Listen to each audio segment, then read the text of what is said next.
Hi friends, welcome to சுவை கதைகள். நம்ம கிச்சனில் இன்றைக்கி என்ன பார்க்க போகிறோன்னா, உளுத்தம்பருப்பு வடை எப்படி செய்யுதுன்னு தான் பார்க்க போகிறோம்.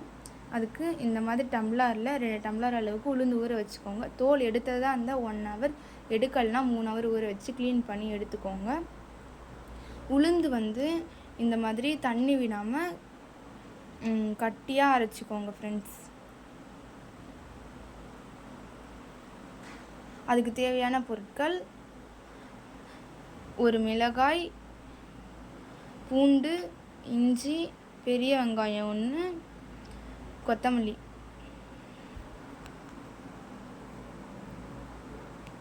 நறுக்கி வச்சுருக்க வெங்காயத்தை சேர்த்துக்கலாம். ஒரு துண்டு இஞ்சி, ஒரு பச்சை மிளகாய், 2 பல் பூண்டு, சிறிதளவு கொத்தமல்லி.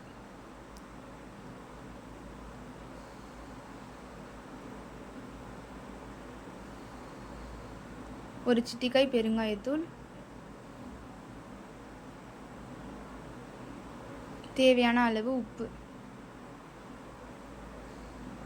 மாவு நல்லா கலந்து வச்சுக்கலாம்.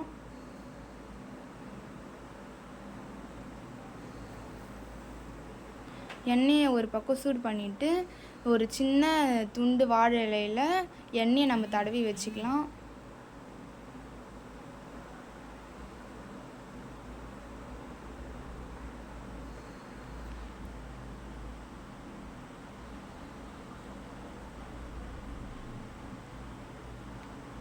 எண்ணெய் சூடாயிடுச்சு ஃப்ரெண்ட்ஸ். இப்போ அந்த வாழை இலையில் கொஞ்சம் மாவு வச்சு நடுவில் ஓட்டை மாதிரி போட்டு அதுலேருந்து எடுத்து நம்ம சூடு பற்றி வச்சுருக்க எண்ணெயில் போட்டுக்கலாம்.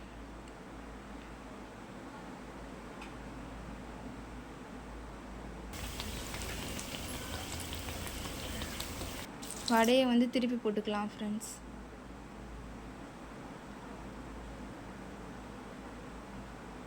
இப்போ வடை பொன்னிறமாகிடுச்சு. எடுத்து இந்த மாதிரி சேவ் பண்ணுங்கள். எப்படி இருக்குன்னு டேஸ்ட் பண்ணலாம். சூப்பராக இருக்குது ஃப்ரெண்ட்ஸ். உளுத்தம்பருப்பில் நிறைய சத்து இருக்குது. இடுப்புக்கு ரொம்பவே நல்லது. வீட்டில் மறக்காமல் ட்ரை பண்ணி பாருங்கள்.